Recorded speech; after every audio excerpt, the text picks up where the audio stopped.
یہ ان مہمان کی کیا کہا یہ بنوری ٹاؤن سے آئے ہوئے مہمان کی باتوں سے ایک بات کا ثبوت ضرور ہو گیا کہ یہاں انڈیپینڈنس آف ویوز، ٹرانسپیرنسی، کوئی یہ سلیکشن ایسی نہیں ہوئی ہے کہ کوئی نہ بات کر سکے.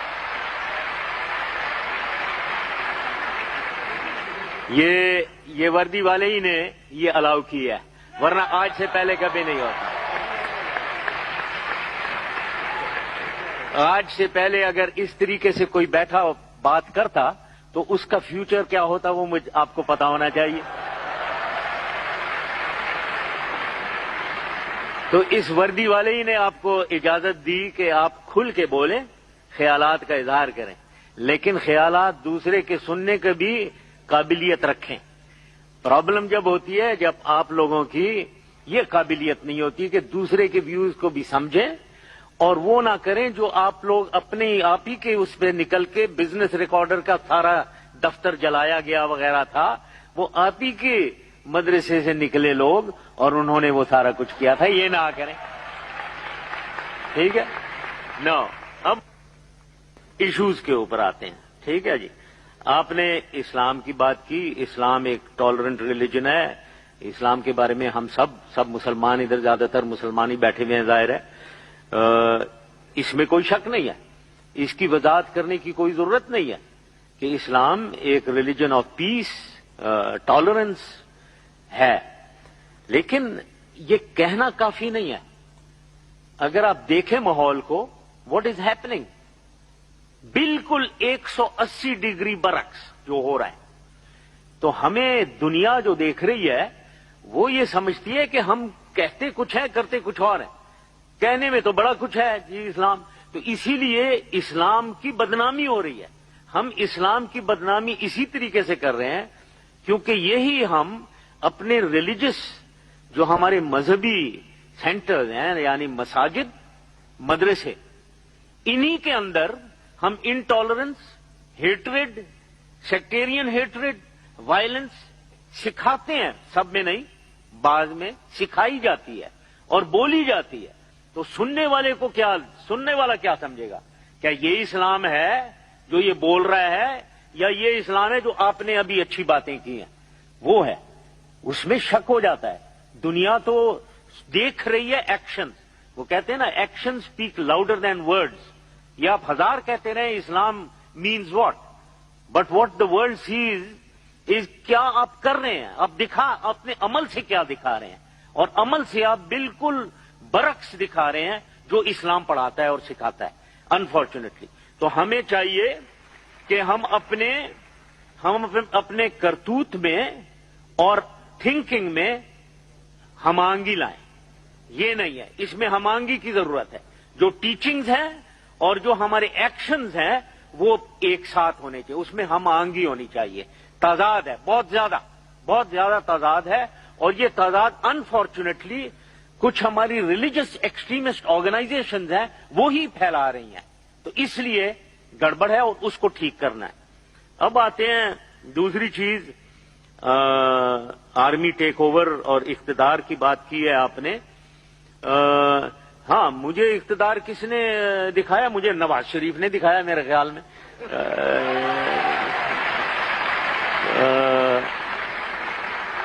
لیکن سوال یہ ہے کہ پچھلے ہماری انڈیپینڈنس سے لے کر ایوب خان صاحب آئے، مارشل لا لگایا، پھر یحییٰ خان آئے، پھر ضیاء الحق آئے، اب میں ہوں. سوال یہ نہیں ہے کہ کون آیا اور کیوں، کون صحیح تھا اور کون غلط تھا. سوال یہ ہے کہ یہ ہوتا رہا ہے اس کی تاریخ میں پاکستان کی. ہمیں اس کو اینالائز کرنا ہے کہ کیوں ہوتا رہا ہے یہ. Why has this been happening? اگر ہم اس کی انالیسس کر کے اس کو صحیح نہیں کریں گے تو وہ ہوتا رہے گا، آئندہ بھی یہی رہے گا. ہم نے اب جو کیا ہے میری نظر میں to the best of my ability اس کا جائزہ لیا کہ کیوں یہ ہوتا رہا ہے. پہلے کیوں ملٹری آتی رہی ہے، اس کا جائزہ ہم نے لیا اور اس کی ہم نے کریکٹیو ایکشنز لیے ہیں. اس کی اسٹریٹجک لیول پہ ہم نے, میری نظر میں ہم نے کریکٹیو ایکشنز لیے ہیں تاکہ یہ آئندہ نہ ہو. یہ پہلے کبھی نہیں ہوا, اور اگر ہم نے یہ کریکٹیو ایکشن نہیں لیے تو آئندہ بھی یہی نظام چلتا رہے گا انفارچونیٹلی. تو اسی لیے میں یہ سمجھتا ہوں کہ اس میں جو ہم لوگوں نے قدم اٹھائے ہیں اس سے یہ نظام آئندہ ملٹری ٹیک اوور اور مارشل لاز نہیں ہوں گی. اب اس کی ڈیٹیل میں نہیں جانا چاہوں گا ورنہ ٹائم بہت زیادہ لگے گا. تو that is the issue is کہ بالکل یہ حقیقت ہے کہ یہ ملٹری ٹیک اوورز نہیں ہونی چاہیے اور ملٹری کو پالیٹکس میں گورننس میں نہیں آنا چاہیے. لیکن یہ صرف کہنا کافی نہیں ہے, یہ ہمیشہ ہوتا رہا ہے اور کریکٹیو ایکشنز کی ضرورت ہے. ابھی ہم کریکٹیو ایکشنز لے رہے ہیں اور مجھے امید ہے کہ آئندہ یہ نہیں ہوگا. پہلے یہ نہیں ہوتا رہا ہے اس لیے بار بار مارشل لاز لگ رہے ہیں. اب آپ کے ہیں غربت اور بے روزگاری اور ان کی باتیں آپ نے کی ہیں. یہ اسٹیٹمنٹ سے ایک فیشن ہو گیا ہے کہنے کی. یہ فیشن ہو گیا ہے کہنے کا کہ غربت اور بے روزگاری ہے ضرور, دیر از نو ڈاؤٹ, بالکل ہے. پاورٹی لیول 31% یا 32% ہے. سوال یہ ہے کہ اس کو ختم کیسے کیا جائے, اس کو دیکھنا ہے. اور ہم جو کر رہے ہیں کیا وہ اس کو کمی کی طرف لے جا رہی ہے یا نہیں. میں آپ نے اسٹیٹمنٹ دے دیا, آپ نے کوئی سروے نہیں کی ہوئی ہے. مجھے معلوم ہے کہ جو بھی یہ کہتا ہے اس نے سروے کوئی نہیں کی ہوئی ہے کہ دنیا پاکستان میں اس وقت کیا صورتحال ہے نوکریوں کا اور غربت کا. میں آپ کو بتانا چاہتا ہوں, اور یہ سروے ہو رہی ہے اور جون جولائی تک ختم بھی ہو جائے گی اور پھر میں فیکٹس اینڈ فگرز کے ساتھ بتاؤں گا. لیکن اس وقت میں آپ کو بتانا چاہتا ہوں کہ غربت میں اور نوکریوں, بے روزگاری میں, دونوں میں پاکستان کی تاریخ میں پہلی دفعہ کمی ہوئی ہے. ناؤ اب اس کا ریشنل بتانا چاہیے کیوں میں یہ کہہ رہا ہوں. سروے پوری نہیں ہوئی ہے لیکن پارشل سرویز ہوئی ہیں, اس کی بنیاد پہ میں کہہ رہا ہوں آپ کو. لیکن میں آپ کو کچھ حقائق اگر بتاؤں, آپ لیں بے روزگاری آج تمام فیکٹریاں پاکستان میں 100% کیپیسٹی پہ چل رہی ہیں. نئی فیکٹریز میرے خیال میں کل پرسوں پرائم منسٹر صاحب جا رہے ہیں, 4 فیکٹری, 3 سیمنٹ اور 1 پیپر مل صرف چکوال ڈسٹرکٹ میں لگ رہے ہیں. 4 آپ کی گاڑیوں کی جو مینوفیکچر ہے وہ 3 پہلے 1 شفٹ میں ہوتی تھی, اب 3 شفٹ میں چل رہی ہیں. آپ کی موٹر سائیکلیں جو بک رہی ہیں وہ 300% زیادہ بک رہی ہیں, گاؤں میں بک رہی ہیں, رورل ایریاز میں. خریدار گاؤں والا آدمی ہے. آپ کسی گاؤں میں جائیں جس کے پاس سائیکل تھی اب موٹر سائیکل چلا رہا ہے. تو سوال یہ ہے کہ غربت, نوکریاں بڑھ رہی ہیں. آپ آج کو کنسٹرکشن میں جائیں, آپ اسکل لیبر آپ کو نہیں ملے گا, تمام امپلائڈ ہیں. آپ ٹیلی کمیونیکیشن میں جائیں, آپ کو ٹیلی کمیونیکیشن انجینئر سب یہ جو نئے آئے ہیں یہ ایک دوسرے سے کشمکش میں ہیں کھینچنے کی, اویلیبل نہیں ہے, لوگ اویلیبل نہیں ہیں. آپ کسی انڈسٹری کے پاس جائیں, چاہے اسپورٹس انڈسٹری, چاہے آپ سرجیکل انسٹرومنٹس, انجینئرنگ سیکٹر, تمام جتنی بھی آپ کی انڈسٹری ہے it is booming at the moment. اور جب یہ انڈسٹری چل رہی ہے تو نوکریاں ملی ہوئی ہیں. نوکریاں اسی لیے, انڈسٹری اسی لیے چل رہی ہے کیونکہ نوکریاں ملی ہوئی. تو نوکریوں میں, بے روزگاری میں شیورلی کمی آئی ہے. اور پاورٹی میں اس وقت آپ کی صرف کاٹن کراپ جو ہے جو 15 ملین بیل پہ جا رہی ہے اس سے 45 ارب روپے رورل اکانومی میں انجیکٹ ہو رہے ہیں. آپ کی جو ویٹ کراپ ہے جو انشاءاللہ 22 ملین ٹن تک جائے گی اس سے تقریباً 25 ارب روپے رورل اکانومی میں جائے گی. یہ 60 ارب جو میں 70 ارب یہ کہاں جائیں گے؟ یہ تمام فارمر کے پاس جو بھی کاٹن اگا رہا ہے اور جو بھی ویٹ اگا رہا ہے. وہ کون ہے؟ وہ آپ کی 70% لوگ وہاں رہ رہے ہیں, ان کی غربت ہے, ان کے ہاتھوں میں جا رہے ہیں یہ پیسے. تو سوال یہ ہے کہ یہ ہمیں ایک بغیر سروے کے, بغیر انڈرسٹینڈنگ کے یہ بات کہتے رہنا نہیں چاہیے. غربت, میں میری بات کو غلط نہ سمجھے, میں یہ نہیں کہہ رہا ہوں غربت ختم ہو گئی ہے. غربت بالکل ہے, بے روزگاری ہے، لیکن پاکستان کی تاریخ میں پہلی دفعہ یہ ڈکلائن کی طرف ہوئی ہے. اس کی ایگزیکٹ پرسنٹیجز 2-4 مہینے میں بتائی جائیں گی، پوری قوم کو بتائی جائیں گی.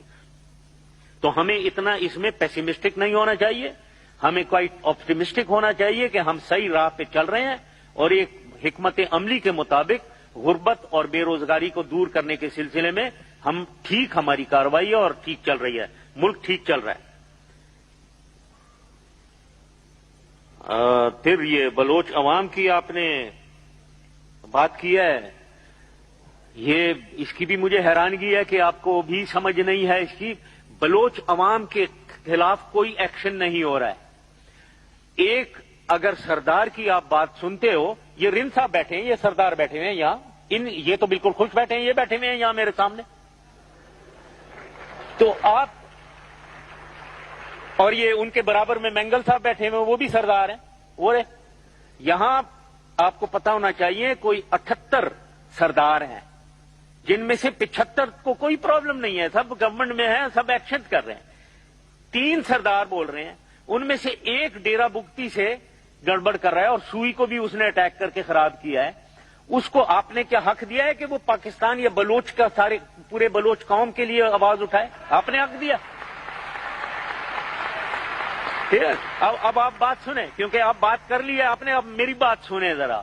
تو آپ نے اگر حق نہیں دیا، میں نے بھی انہیں حق نہیں دیا ہے، نہ بلوچ قوم نے حق دیا ہے، نہ بلوچستان کے لوگوں نے حق دیا ہے. بلوچستان میں آدھے پختون ہیں، آدھے بلوچ ہیں. اب آدھے بلوچ کو لو، بلوچ میں نے آپ کو بتا دیا یہ بیٹھے ہوئے ہیں. تو ایک ڈیرا بگٹی میں جس کی پاپولیشن میرے خیال میں 1 لاکھ بھی نہیں ہے، ادھر سے ایک آدمی اگر اٹھ کر نیشن کو کی رٹ کو چیلنج کرتا ہے، کیا اس کے خلاف بولنا چاہیے یا اس کے حق میں بولنا چاہیے؟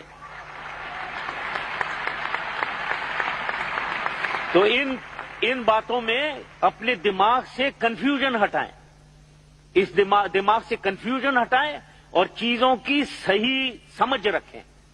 صحیح سمجھ یہ ہے کہ کوئی ملک نہیں چل سکتا ٹھیک اگر رٹ آف دا گورنمنٹ نہیں چلے گی. رٹ آف دا گورنمنٹ کہیں بھی چیلنج ہوگا تو وہ ملک نہیں چل سکتا. افغانستان کی آپ ایگزامپل لیں، افغانستان کا پرابلم کیا ہے؟ وار لارڈزم. مطلب ایک انڈیویجول ہے، اس کے پاس ایک آرمی رکھی دی ہے اس نے ہزاروں لوگوں کی، ان کے پاس سارے ہتھیار ہیں اور وہ بیٹھا ہوا ہے. ایک نہیں، 10 ہیں وار لارڈز. اگر پاکستان میں بھی وار لارڈز بن جائیں، ایک ٹرائبل ایلڈرز ہیں، یہ ہمارے بزرگ یہ بیٹھے ہوئے ہیں ہمارے ساتھی، یہ ٹرائبل لیڈرز ہیں، اپنے بڑے اچھا سر آنکھوں پہ یہ اپنے ٹرائب کو دیکھتے ہیں، ان کی بہتری کے لیے کام کرتے ہیں. لیکن وہی ٹرائبل لیڈر اگر اپنی ٹرائب کے، بگٹی کے کلپر ٹرائب ہے اور مسوری سب ٹرائبز ہیں، ان کو انہوں نے نکال کے باہر کیا ہوا ہے اور ان کے بچوں کو مار دیا ہوا ہے. یہ آپ کو پتا ہے کیا؟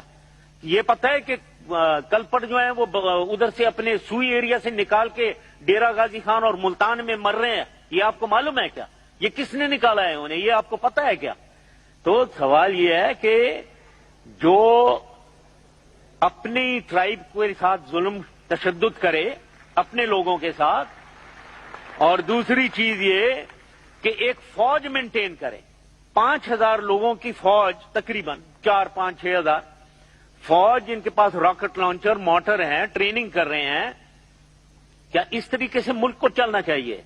کہ یہ جو آپ نیشنل انٹیگریشن کی باتیں ہو رہی ہیں، کیا اس طریقے سے ہوتی ہے نیشنل انٹیگریشن کہ کوئی انڈیویجول اٹھے اور وار لارڈ بن جائے اور اپنی ملک کو، رٹ کو، اور کہے کہ گوادر پورٹ نہیں بنے گا اور کہ پائپ لائن ایران سے نہیں جائے گی، ہم دیں گے؟ یہ کیسے پاکستان چلے گا آپ کے لیے؟ پاکستانی کا تو یہ ہے، آپ ذرا نظریہ اپنا رکھیں.